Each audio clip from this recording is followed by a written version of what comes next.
AG ನ್ಯೂಸ್ಗೆ ಸ್ವಾಗತ. ಅಮೃತ ಮಿತ್ರ 2.0 ಯೋಜನೆ ಕೇಂದ್ರ ಮತ್ತು ರಾಜ್ಯ ಸರ್ಕಾರದ ಮಹತ್ವಾಕಾಂಕ್ಷಿ ಯೋಜನೆಯ ಡೇ ನಲ್ಮಾ ಅಭಿಯಾನದಡಿ ಪಟ್ಟಣದ ಹುಡ್ಕೋ ಕಾಲೋನಿಯ ಉದ್ಯಾನವನ ನಿರ್ವಹಣೆಗೆ ಸಂಕೇಶ್ವರ ನಗರದ ಜ್ಞಾನದೀಪ ಮಹಿಳಾ ಸ್ವಸಹಾಯ ಸಂಘವು ಆಯ್ಕೆಯಾಗಿದೆ ಅಂತ ಮುಖ್ಯಾಧಿಕಾರಿ ಪ್ರಕಾಶ ಮಠದ ತಿಳಿಸಿದ್ದಾರೆ.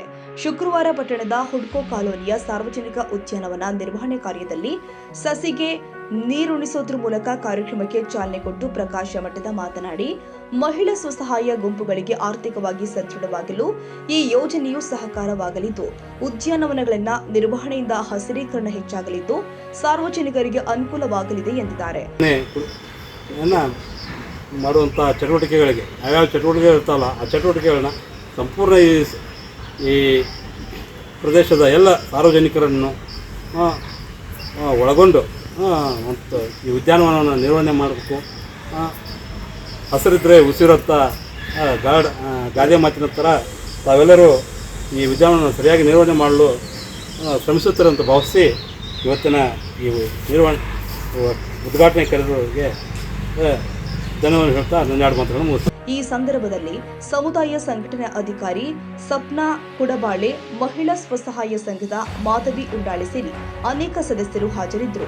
Vinayaka Bhosale, AG news, Sankeshwar.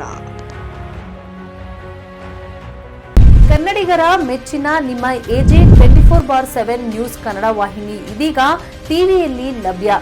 ವೇಳೆ ನೋಟಿಸ್ ಕೊಟ್ಟಿದ್ರೆ ವಾಪಸ್ ತಗೋತೀವಿ. ಇವತ್ತು ವಕ್ಫ್ ಪ್ರಾಪರ್ಟಿ ಅಂತೇಳಿ ಬರ್ತದೆ ಅಂತ ಹೇಳಿದ್ರೆ ರೈತರು ಬೀದಿಗೆ ಬದಲು ಏನ್ ಮಾಡ್ಬೇಕಾಗತ್ತೆ? ಯಾರು ವೋಟ್ ಹಾಕಿಲ್ಲ ಅಂದ್ರೆ ಗ್ಯಾರಂಟಿನೆಲ್ಲ ಸ್ಟಾಪ್ ಮಾಡ್ಬಿಡ್ತೀವಿ.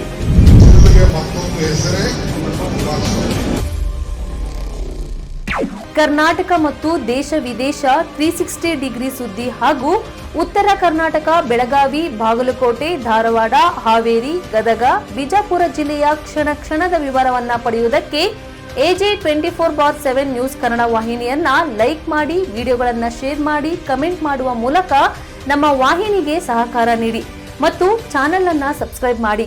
ಧನ್ಯವಾದಗಳು.